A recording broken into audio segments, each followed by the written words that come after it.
Mr. Speaker, I will resist the strong temptation to speculate who started it, when or why. But this first 100 days in office thing, I won't call it a promise, has become a regular part of election time campaigning. However, time and experience have taught us the folly in biting off more than we can chew. From the mistakes of the past, we have learned to be careful not to knowingly make impossible promises. And if perchance we should in good faith make an election time promise, only to discover upon taking office, and through no fault of our own, it cannot be delivered, we will be upfront and honest enough to tell the people the reasons why. We trust and respect solutions enough always to tell them the truth, even when the truth is not good news. Which reminds me, while John F. Kennedy was working on his inaugural address with his speechwriters, the president at one point said, "I'm sick of reading how we're planning another 100 days of miracles. Let's put in the speech that these things we're talking about won't all be finished in 100 days or in 1,000 years. Actually, the speech Kennedy delivered read, "All this will not be finished in the first 100 days, nor will it be finished in the first 1,000 days, nor in the life of this administration, not even perhaps in our lifetime on this planet, but let us make a start." So, Mr. Speaker, we have made a start, and if I say so myself, what a fine start. It especially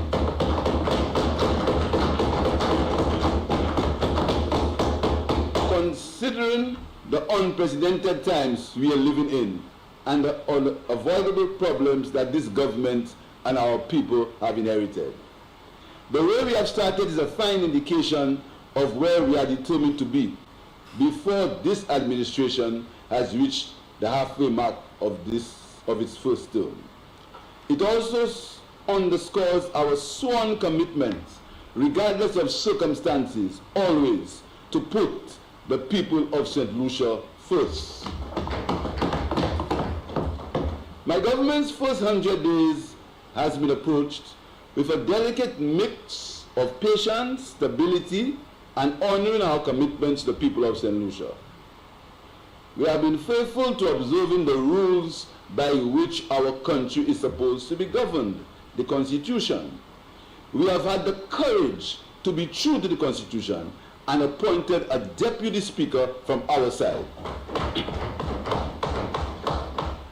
I understand the impatience of some who desire immediate action and changes to correct some of the wrongs that have been committed against the citizens of our country.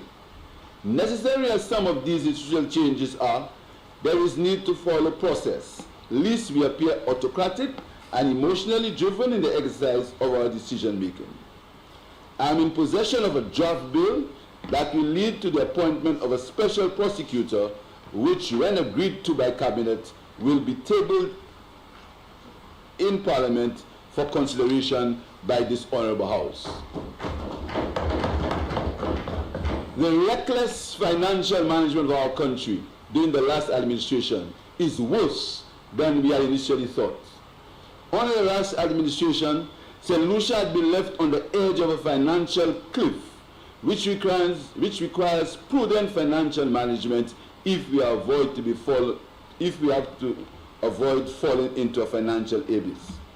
The former government, even before the advent of the COVID-19 pandemic, had already placed the country in a financial mess. The situation was worsened by the COVID pandemic. The truth is, Mr. Speaker, the St. Lucian economy was highly indebted and unsustainable and badly managed before COVID.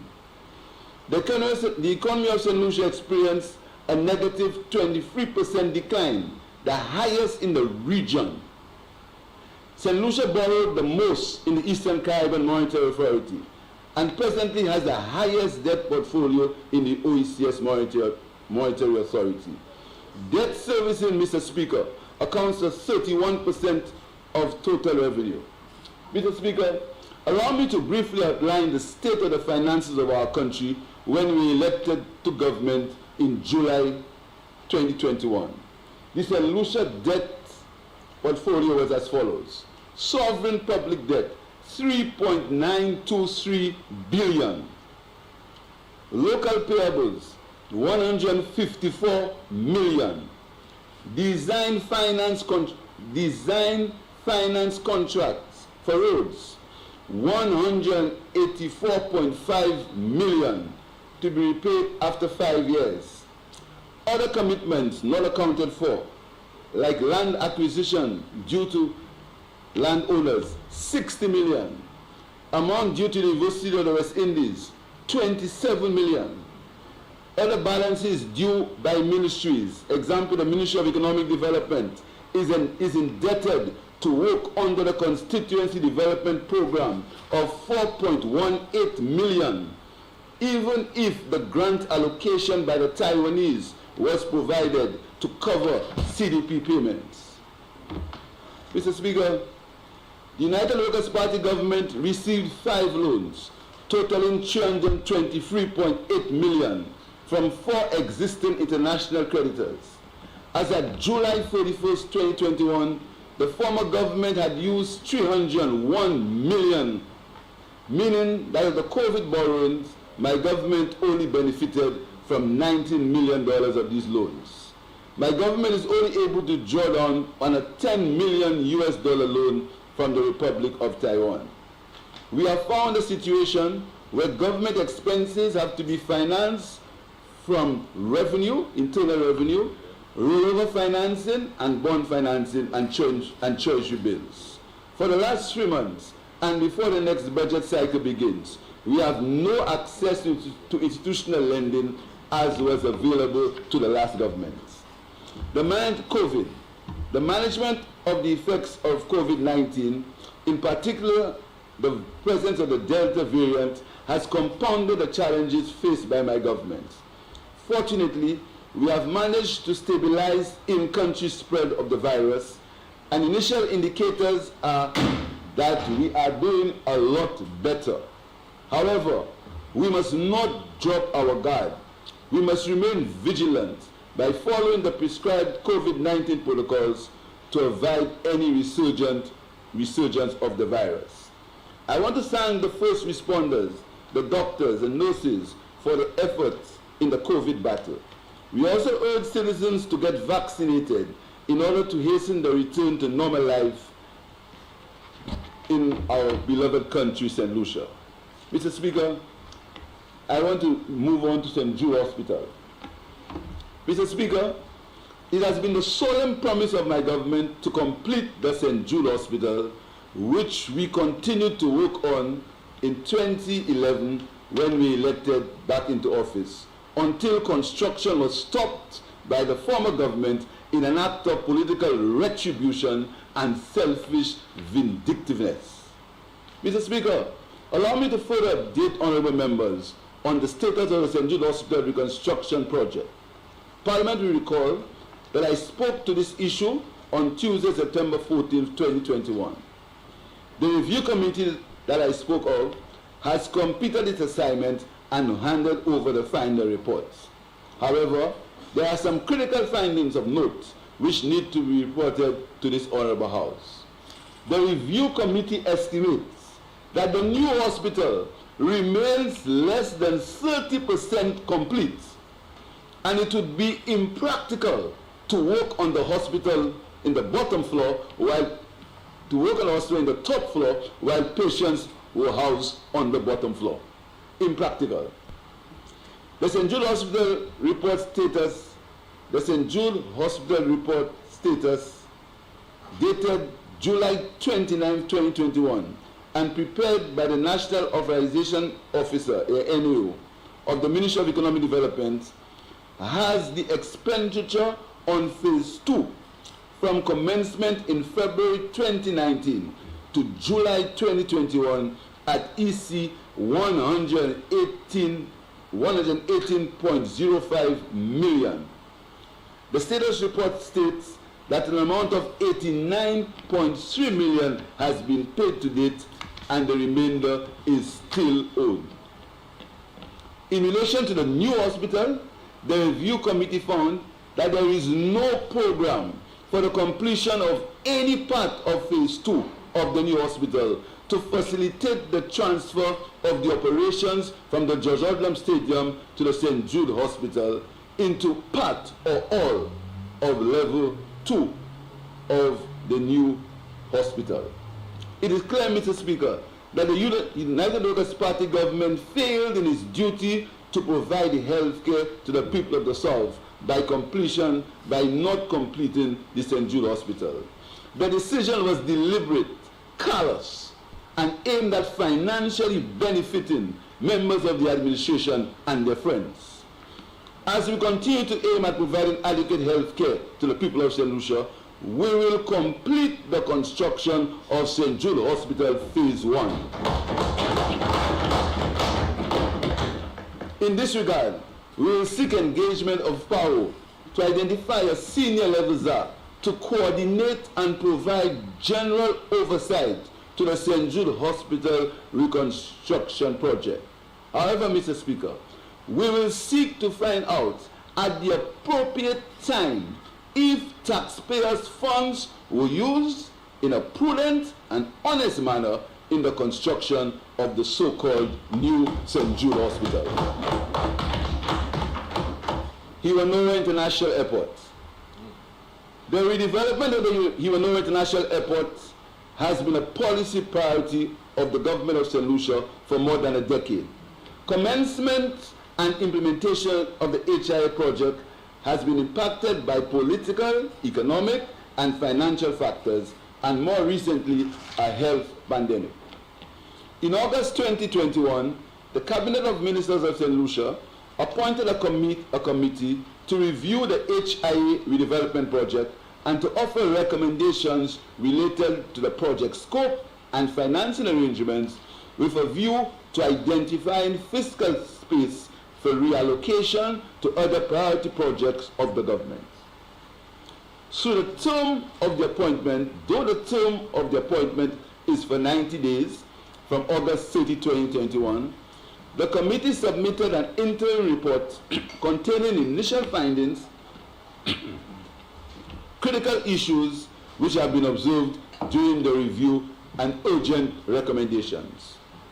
The committee found that the St. Lucia Air and Seaports Authority, SLASPA, entered into a construction contract with Taiwan-based firm Overseas Engineering and Construction Company Limited, OECC, for the execution of the redevelopment of the terminal building of HIA. The selection of OECC was solely determined by the political directorate, devoid of competitive bidding. By letter dated February 20th, 2019, the general manager of SLASPA was given these instructions by the then Prime Minister. SLASPA also engaged the Florida-based architectural firm CBRE HWRY, previously known as Harry S&G, comprised of Harry International Company, a Georgian corporation, and S&G Incorporated, a Florida corporation wholly owned by Harry International Company. Harry and SLG formed part of the consortium with asphalt and mining, which SLASPA had attempted to pursue the airport redevelopment utilizing a design finance model in 2010. The A&M consortium was paid US$2 million, or approximately $5.738 million, for the intellectual property rights to the airport designs. These same designs were used and modified by the current architects, who were engaged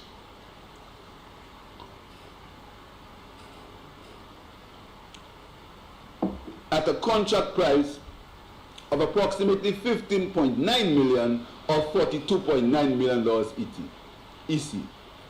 It is important to note that an addendum to this contract with an amended scope of services and costs was signed by the chairman of SLASPA on June 24, 2021.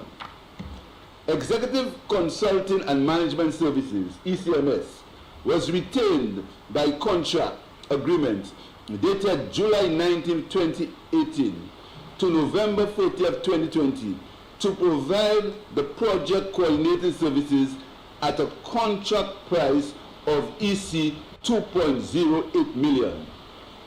ECMS was further retained by contract agreement dated December 1st, 2020 to May 30th, 2023 at an additional contract price of 1.98 million. The firm of Amicus Legal, which was retained as SLASPA's external counsel, was paid an additional 1.689 million for vetting of the loan agreements relating to the project. The original site for the new terminal was north of the existing terminal.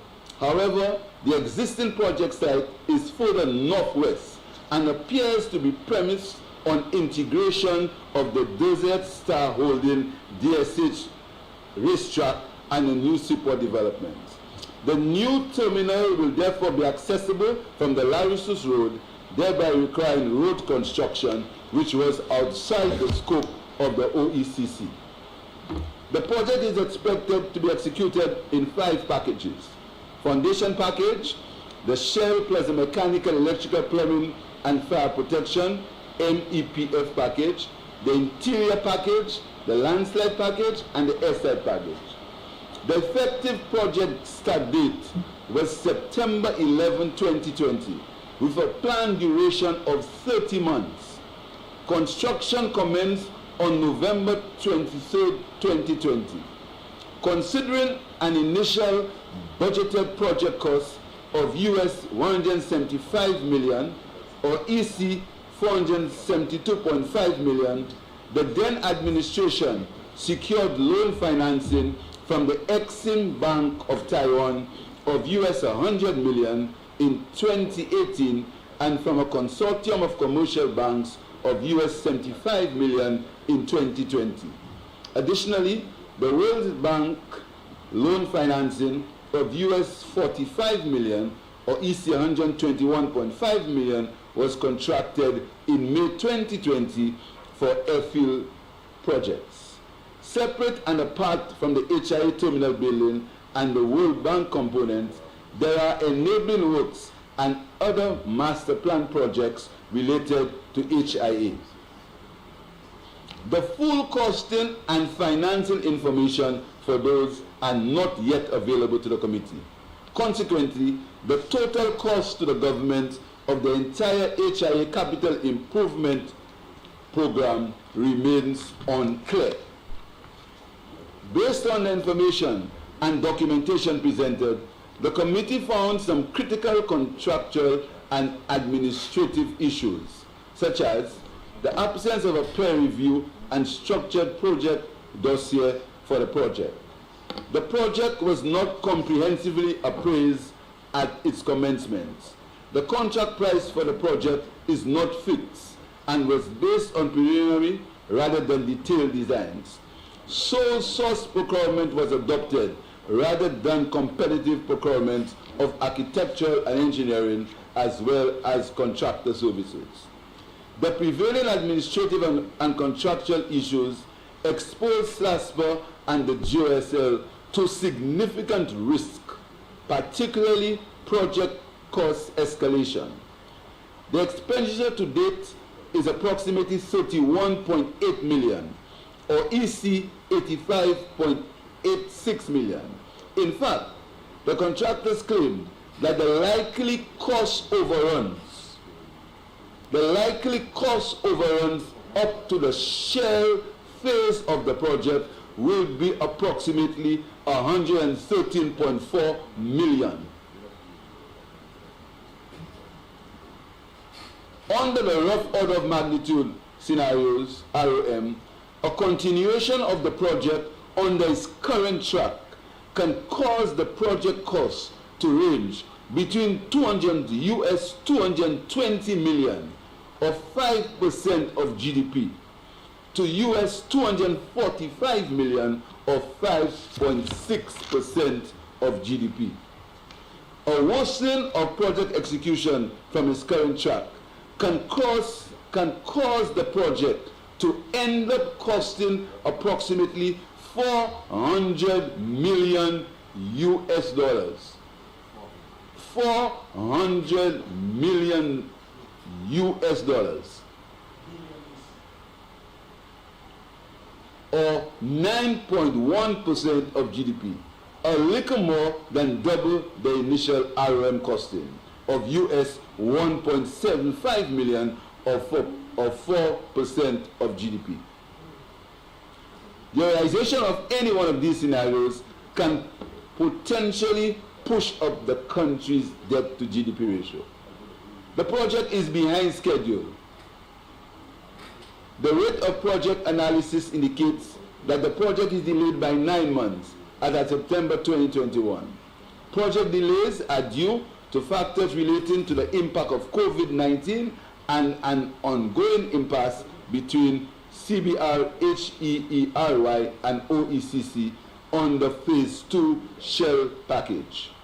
Should the existing impasse with the Shell package remain protracted, the project risks encountering disruption costs, including those relating to arbitration and litigation as specified in the contract. Further, poorly written contracts, namely those for CBRE, HEERY and ECMS and OECC, blur critical roles and responsibilities, especially those for project management. It can be concluded that the interests of the taxpayers of St. Lucia have not been adequately protected. The government, who has guaranteed the project, and SLASPA has also provided the contractor with a guarantee to cover cost overruns with no limits for the construction of the project. This is dangerous, and if allowed to continue, can potentially result in a financial predicament for SLASPA, as the project cost can increase by more than 100%. The 5 options proposed for review are: 1. Do nothing, complete the terminal using the current design and determine the overall cost. 2. Scale down the existing design to obtain a single structure by removing components including the elevated roadway and fourth floor with VIP lounges. 3. Use a design from 2020 with construction of the terminal in the car park north of the existing terminal and demolition of the existing terminal. 4. Keep the existing terminal and incorporate it into the expansion. Create a connector and use the existing terminal for arrivals and the new scale down along the vertical plane terminal for departures, leaving room for further expansion if required. Piling for that phase would have already been in place. 5. Determine what could be salvaged from the ongoing foundation works and relocate the new terminal further towards the east. The government awaits the final report of the committee, but in the meantime will include and pursue the identification of various value engineering options to ensure that the money of the taxpayers of St. Lucia was not squandered.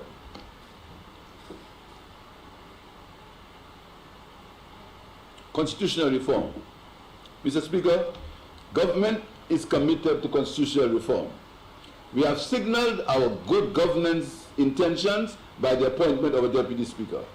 We have in the first 100 days reignited the Constitutional Reform Commission, presented to Parliament in a motion debated in August 2015. On assuming office, the government recognizing that since the approval of the resolution by Parliament in 2015 for the establishment of the committee, little progress had been made in this important matter. We have taken steps to pursue the constitutional reform recommendations as a matter of high national priority. In fulfillment of this objective, government will work with and take the necessary steps in consultation with you, Mr. Speaker, and the Leader of the Opposition to ensure that this matter is adequately pursued. Government will take the necessary steps to make available to the Parliamentary Committee the requisite consultancy and technical assistance required in pursuit of its mandate and terms of reference. It is our aim that changes in the Constitution of St. Lucia will be effected fully or in part during this electoral term.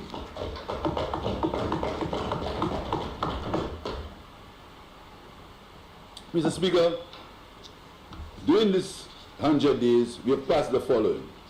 The Consumer Protection Act. This piece of legislation will streamline the administrative aspects and the Consumer Protection Act amendment. This piece of legislation will streamline the administrative aspects and processes relating to consumer protection complaints and the resulting investigations and hearings. The COVID-19 Prevention and Control Amendment Number 2 Act.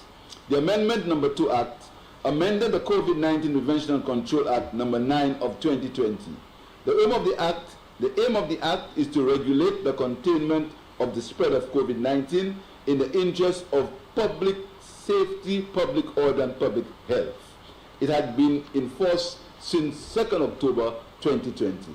Among other things, the new act made COVID-19 breaches ticketable offenses, thus reducing exposure of the members of the St. Lucia Police Force to COVID-19. Criminal Records Rehabilitation Offenders Amendment Act. 2 new sections were added, one of which were the records of persons who have been convicted of offenses under the COVID-19 Prevention and Control Act Number 9 of 2020, and simple possession of cannabis or cannabis resin that is 30 grams or less under the Drugs Prevention and Misuse Act, Cap 3.02, may be expunged through exemption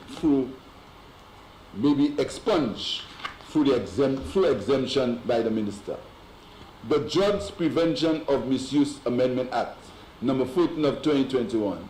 The Act decriminalizes small quantities of cannabis by allowing the possession of up to 30 grams of cannabis for personal use. The Minister of Health will sign the Drug Prevention of Misuse Cannabis Cultivation Regulations, which will make provision for the cultivation of not more than 4 cannabis plants at a time by a person at his dwelling house. I am pleased, Mr. Speaker, that in spite of all the financial constraints, we have managed to meet some significant commitments made to the people by the St. Lucia Labour Party election manifesto. Meeting these commitments meant changing the priorities of government by putting the people first. This simple but profound philosophical shift has brought much relief to parents and households across the country and will continue to bring much more in the coming days, weeks, and months of this Labour administration. My ministerial colleagues will detail some of the initiatives which we have undertaken in bringing much needed relief to the people of St. Lucia. As we move past this milestone of 100 days, my government will satisfy its election promises to put the people of St. Lucia first. There are many investors keen to do business in St. Lucia because of the openness and trust that they have found in this St. Lucia Labour Party administration. I call on the St. Lucian public to be patient. We are in government to work in the interest of the people of St. Lucia. The times are challenging, but there is reason for optimism. Our tourism sector is on the up. Businesses are beginning to return to some normality. Investors are showing greater interest in St. Lucia. There are some major capital infrastructure works being planned. The COVID situation, according to the health authorities, is trending well. I look forward to continuously update you on the progress we have been making as a government which cares and puts the people of St. Lucia first. Meanwhile, we will continue to work in the interest of the people of St. Lucia. I want to thank members of the private and public sector, the unions, the protective services, the civil servants, the NGOs, the churches, for their understanding and willingness to dialogue with government. We are truly grateful. We pledge to govern with fairness, equity, dialogue, accountability. The future is challenging, but the prospects are encouraging as we seek to rebuild our country from the pandemic and the disastrous policies of the former government. I thank you.